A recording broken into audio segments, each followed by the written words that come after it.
घर के कामों को मैनेज करने के लिए अगर थोड़ी सी प्लानिंग कर ली जाए तो हमारे लिए ये बहुत ही आसान हो जाता है कि जो भी टास्क हमारे करने वाले होते हैं घर से रिलेटेड या किचन से रिलेटेड, वो बहुत ज़्यादा इजी हो जाते हैं। तो यहाँ पे मैंने लिस्ट बना ली है कि आज मुझे कौन कौन से काम करने हैं। इसी तरीके से आप देख सकते हैं कि यहाँ पे मैंने जो भी मुझे जिस रोज़ मेन काम करने होते हैं ना, उनकी मैं लिस्ट बना लेती हूँ ताकि ये बहुत ही इजी हो जाए मेरे लिए ये करना कि कौन से काम मुझे आज करने हैं और कौन से काम मेरी प्रायोरिटी लिस्ट में हैं। तो चलिए स्टार्ट करते हैं आज की इस वीडियो को। So welcome back to my channel Mishi daily routine. तो आज की जो मैंने लिस्ट प्रिपेयर की है उसमें सबसे पहला जो मेरा टास्क है वो है इंस्पेक्टिंग फ्रिज, यानी फ्रिज की इंस्पेक्शन करना। अब ये इंस्पेक्शन किस तरीके से है और क्या करनी है, चलिए। तो वीक में एक दफ़ा या 2 हफ्तों बाद एक दफ़ा मैं फ्रिज की इंस्पेक्शन ज़रूर करती हूँ और उस इंस्पेक्शन में मैं ये चीज़ें देखती हूँ कि कौन से ऐसे प्रोडक्ट्स हैं जो नियर एक्सपायरी में हैं और इनको मुझे अर्ली यूज़ करना है। तो ये बहुत ही ना बेनिफिशियल रहता है। इस तरह आपकी जो फ्रिज है ना वो क्लटर फ्री भी रहती है। आपको पता चल जाता है कि कौन सी जो चीज़ें हैं वो एक्सपायर होने के बिल्कुल करीब हैं या कौन सी चीज़ें एक्सपायर हो चुकी हैं और वो फ्रिज में वैसे ही पड़ी हैं तो आप उनको डिस्कार्ड कर सकें। तो वन बाय वन यहाँ पे मैं सारे प्रोडक्ट्स को बारी बारी इंस्पेक्ट करती जाऊँगी, उनकी एक्सपायरी डेट्स देखती जाऊँगी और जो नियर एक्सपायरी हैं उनको मैं ऊपर रख दूंगी, यानी उनको मुझे अर्ली कंज्यूम करना है। और जो बिल्कुल एक्सपायर हो चुकी हैं तो उनको मैं फ्रिज के अंदर से रिमूव कर। तो इस तरीके से जो आपकी फ्रिज है ना वो क्लटर फ्री भी रहती है और आपको पता चल जाता है कि कौन से प्रोडक्ट्स एक्सपायर हैं। जिस तरह ये ऑलिव्स थे, ये काफ़ी देर से पड़े थे तो ये बिल्कुल एक्सपायर हो चुके हैं। तो इस तरीके का ना एक बकेट आप सिलेक्ट कर लें जिसके अंदर आप सारे वो प्रोडक्ट्स रखते जाएं जो आपको रिमूव करने हैं। तो ये 2 प्रोडक्ट्स मेरे फ्रिज में से निकले हैं जिनको मुझे बिल्कुल डिस्कार्ड कर देना है। ये चिकपीस थे यानी सफ़ेद चने थे, लेकिन इनका जो कैन है ना वो खुला था तो इसलिए ये ख़राब हो चुके थे, तो इसको भी मुझे डिस्कार्ड करना है। इसी तरीके से जो आप वेजिटेबल्स लेके आते हैं आप वीक में एक दफ़ा उनको भी सॉर्ट आउट कर लिया करें कि कौन से वेजिटेबल्स आपके पास कितनी क्वांटिटी में रह गए हैं या अगर कोई ख़राब हो चुके हैं तो आप उनको फेंक दें।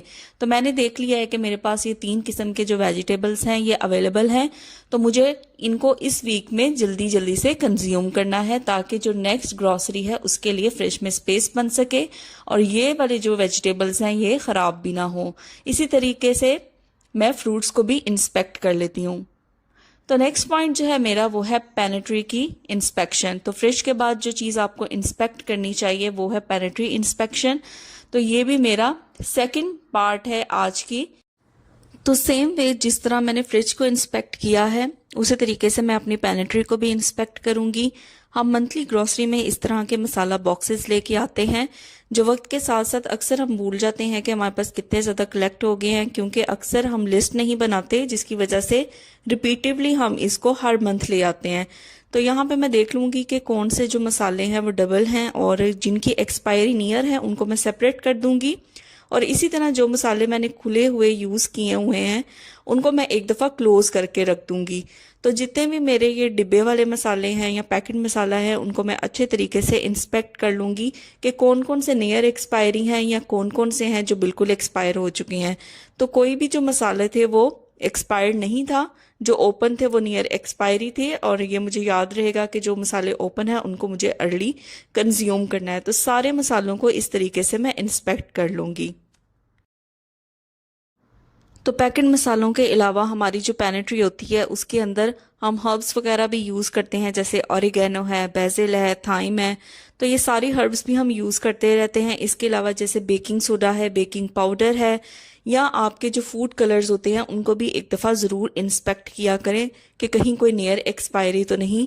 तो ये सारे मसाले और सारी जो हर्ब्स हैं या फूड कलर्स हैं इनको मैं एक दफ़ा इंस्पेक्ट कर लूँगी कि इनके अंदर से कोई एक्सपायर्ड तो नहीं। तो ये वाला जो फूड कलर था ये नियर एक्सपायरी बल्कि बिल्कुल एक्सपायर हो चुका था और इसको मैं सेपरेट कर लूँगी। इसी तरीके से एक एक करके सारी हर्ब्स को भी चेक कर लूँगी कि कोई नियर एक्सपायरी या ऑलरेडी एक्सपायर्ड तो नहीं। इसके अलावा हम अपनी पेनिट्री में एसेंस वगैरह यानी फ्लेवर्स वगैरह भी यूज़ करते हैं, तो उनको भी मैंने बिल्कुल सेपरेट बॉक्स के अंदर इस तरीके से रखा हुआ है। लेकिन हम लोगों ने जब शिफ्टिंग की थी तो इनको मैं साथ ले आई थी तब ये नियर एक्सपायरी थे, लेकिन उसके बाद ये बिल्कुल भी कंज्यूम नहीं हुए और मुझे भी बिल्कुल याद नहीं रहा।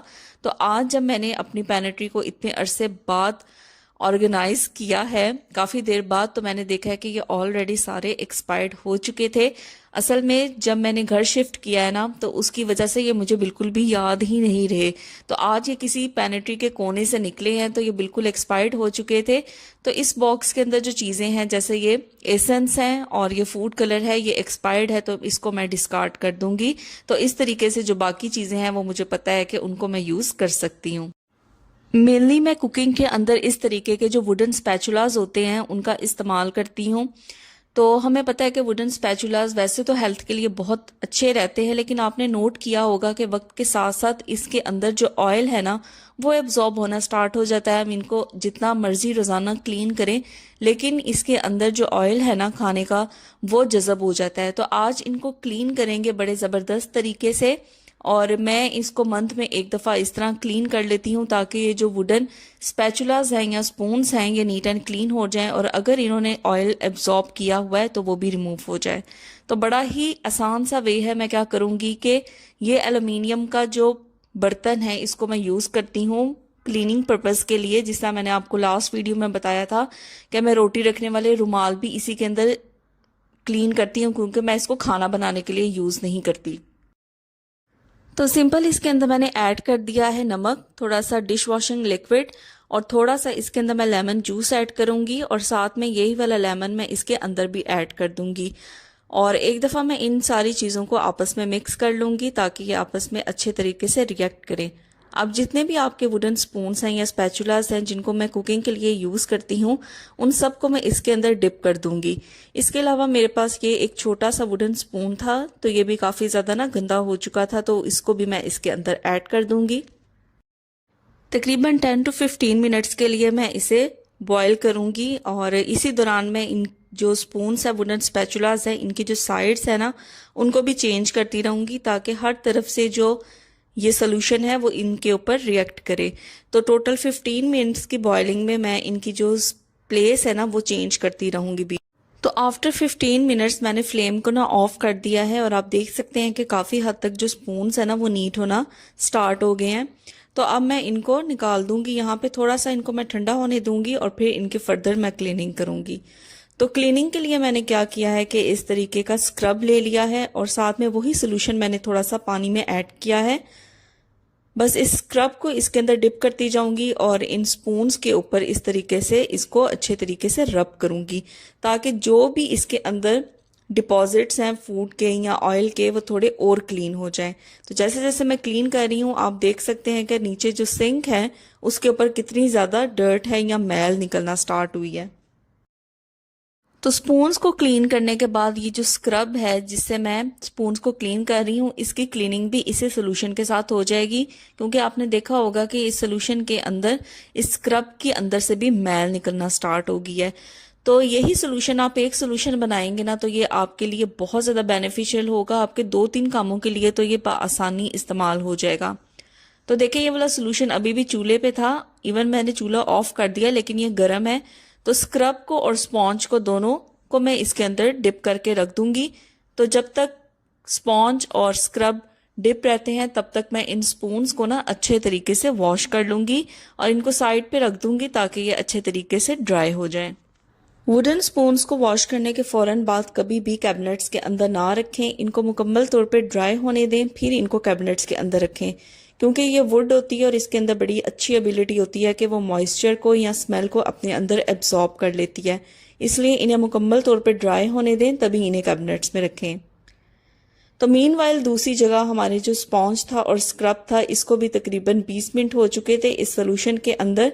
तो इन दोनों को मैं यहाँ से निकाल लूंगी और बस सिंपल इसको हम क्लीन कर लेंगे सिंपल टैप वाटर से। तो देखिए जैसे जैसे मैं स्क्रब को भी क्लीन करूंगी तो इसके अंदर भी जितने डिपॉजिट्स होते हैं फूड के वो निकलना स्टार्ट हो जाएंगे। तो इस तरीके से स्क्रब को भी हम कर लेंगे क्लीन। तो बर्तन धोने वाले इन दोनों चीज़ों को हमें एक दफ़ा वीक में ज़रूर क्लीन करना चाहिए। तो अभी भी देखें, इस सोल्यूशन को मैं बिल्कुल भी नहीं फेंकूंगी, ये मेरे अभी भी बहुत ज़्यादा काम आएगा। तो यहाँ पे देखें, मैंने सिलेक्ट कर लिया है अपने क्लीनिंग बॉक्स के अंदर से इस तरीके का स्क्रब। तो ये मैंने बिल्कुल सेपरेट रखा हुआ है क्लीनिंग पर्पज़ के लिए। अब इसको हम यूज़ करेंगे चिमनी को क्लीन करने के लिए। तो यहाँ पे एक छोटी सी मैं टिप दूंगी कि जब भी आप अपने स्टोव को या चिमनी या हुड को क्लीन करना चाहते हैं, तो सबसे पहले आप स्टोव को क्लीन कभी भी ना किया करें। सबसे पहले आप ऊपर से स्टार्ट करें, यानी सबसे पहले आप अपने हुड को क्लीन करें या चिमनी को क्लीन करें, ताकि इसके ऊपर से जो भी डस्ट अगर गिरती है तो वो आपके स्टोव के ऊपर गिरे, और ये ना हो कि आपने ऑलरेडी पहले ही स्टोव क्लीन कर लिया हो और मज़ीद उसके ऊपर जब आप हुड को क्लीन करें तो उसके ऊपर डर्ट गिरे। तो मैं क्या करती हूँ कि सबसे पहले मैं हुड को क्लीन करती हूँ, उसके बाद ही मैं स्टोव को क्लीन करती हूँ। तो यहाँ पे मैंने सेम वही सोल्यूशन लिया है, उसी सोल्यूशन के अंदर मैंने इस स्क्रब को डिप किया है और उसी से मैं चिमनी को क्लीन कर रही हूँ। तो यहाँ पे एक छोटी सी टिप मैं आपको ये भी दूंगी, जो हमारी हुड होती है या चिमनी होती है, उसके नीचे आपने नोट किया होगा कि इस तरह की जाली होती है।